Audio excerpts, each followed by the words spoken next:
and leader of the Heavenway Church, Patricia Asidua, popularly known as Nana Agradaa, as we understand, has been denied bail by an Accra Circuit Court. The controversial church leader is in the grips of the police over allegations of defrauding some members of her church. So let's bring through now Kweku Asante, who's with us here at Joy News. Kweku, let's get to you first before we hear from the experts on this. What do we know about the reasons for which she's so according to the Circuit Court judge who presided over the cases, Anna Samuel Bright Aqua, there is some evidence of some brushes of the law by Nana Agradaa when she was arrested a few years back for a similar offense in her money doubling scandal, where she was a priestess at the time, and that even now that she has now turned supposedly into an evangelist, she still has some of these brushes. And so the court, like the judge said, they do not know what next she will be doing if she's released. So the police have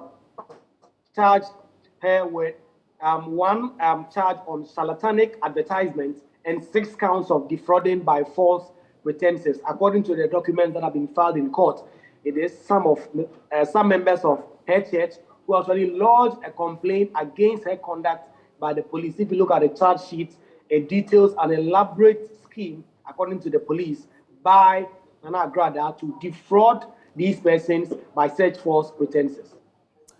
Do we know when next they are in court?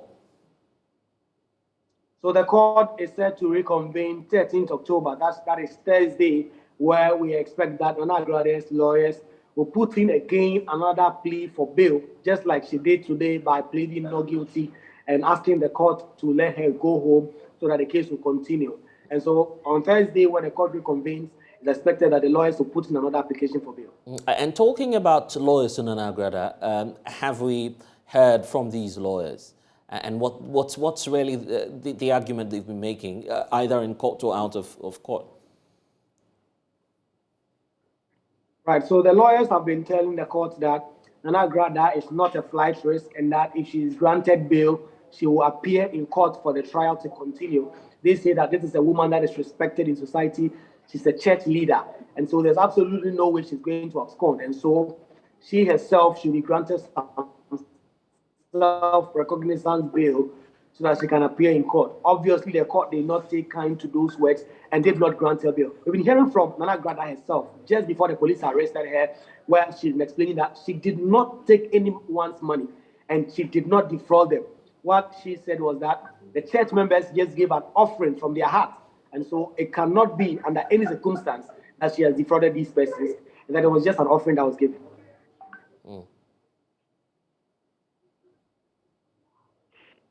So we can now listen to Nana Agradaa explain her position on that matter.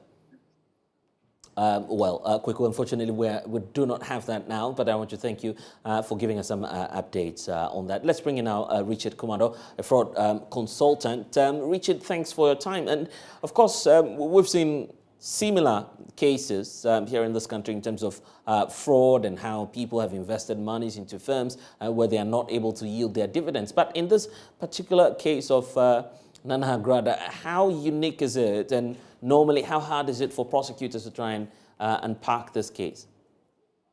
No, if you consider the personality we are talking about and the kind of allegations leveled against her, it makes her both vulnerable and a high-risk personality. And that is why you will understand the police wouldn't let her go home.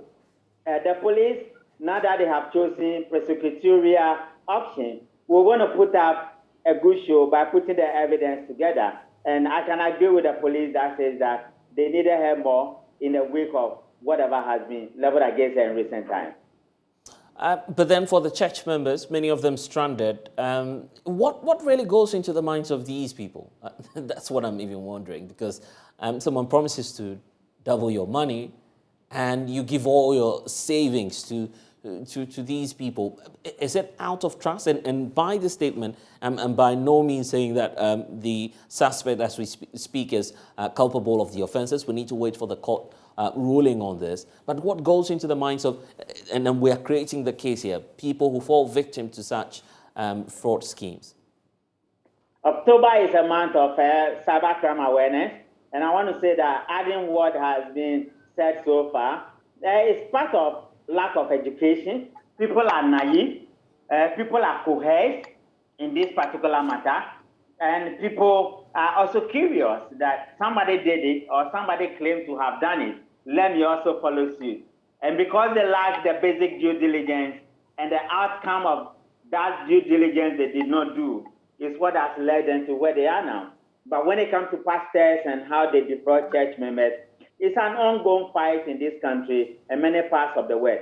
And I think it is time regulators will need to sanitize our airwaves a bit more and also educate people who fall victim to religious atrocities. Okay, so let's start with you. Of course, you have some understanding into this.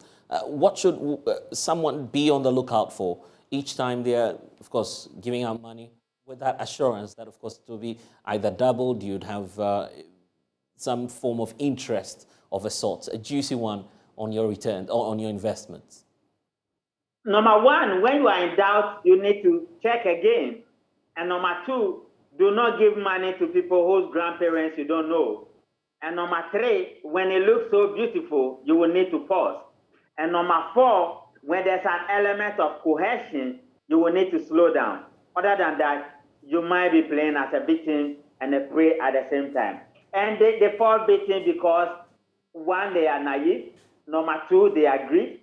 And number three, curiosity killed the cat. And number four, peer pressure and somebody wanting to live far better than who they are for no work done. And these are the schemes, whether online, whether physical, whether in the religious environment, whether in pure criminality. These are the basic tricks they play on the predators who normally want to use, and that is why many people could fall victim. How long do you see this case traveling, for instance? Because there are some who say it will be difficult now proving if indeed it was a case of fraud. If you consider how quickly she became an evangelist in the first place, I believe she has been on the police radar, and the police know very well that once you decide to prosecute, then you will be dealing with two things: admissible evidence and inadmissible evidence. Do you have a strong case? Why will you want to make a case at the court when your case is not strong? And they will want to put up a good show. Other than that, we are in a democracy where people are entitled to legal representation. And I can agree with both sides that care will have to be taken. Vulnerabilities have been established here, and we will need to tread cautiously. What's your advice to people who, of course, go to some of these spiritual churches? I'm being cautious here because I don't want to infringe on people's rights of association and religion, but religion is becoming a conduit for that issue of fraud. What caution do you have for persons who are going to some of these quote-unquote spiritual churches? I'm a pastor myself, and I have worked in church for many years. I have trained church people and church leaders when it comes to due diligence, from financial due diligence to administration to protocol to security and public safety.